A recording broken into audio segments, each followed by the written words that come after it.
পোশাকে বিয়ের সাজে এখানে কেন? হিয়ারিং আছে? আর আপনি আর কি আজকে বিয়ে নাকি? আজকে বিয়ে, তাহলে বিয়ের পিড়িতে না বসে সোজা কি হিয়ারিং এ এসছেন? হ্যাঁ, তাড়াতাড়ি চলে এসছেন। কোথা থেকে আসছেন? বাদানগর থেকে। আর বিয়ে করতে কোথায় যাবেন? আচ্ছা, পাশের গ্রামে। আচ্ছা আচ্ছা, আপনার কি ভুল আছে? মানে আপনাকে ডাকলো কেন? নামের ভুল নাকি? নামের ভুল আছে। এই যে বিয়ের পিড়িতে না বসে সরাসরি বিডিও অফিসে আজকে আপনাকে হিয়ারিং এ আসতে হয়েছে, মানে মানে কি এই ব্যাপারে কি বলবেন? কেমন লাগছে আপনার? আচ্ছা আচ্ছা, আপনার সাথে কি সব বাড়ির সব এসছে নাকি?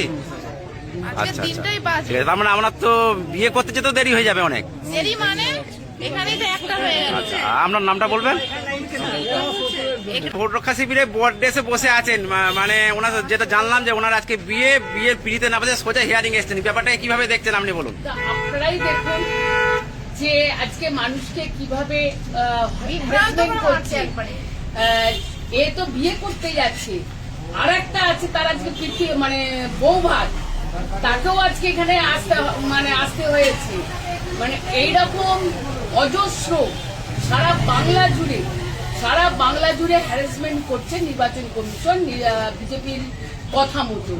আজকে একদম 18 থেকে 95 থেকে 98 বয়স্ক পর্যন্ত তাদের হিয়ারিংয়ে ডাকা হচ্ছে।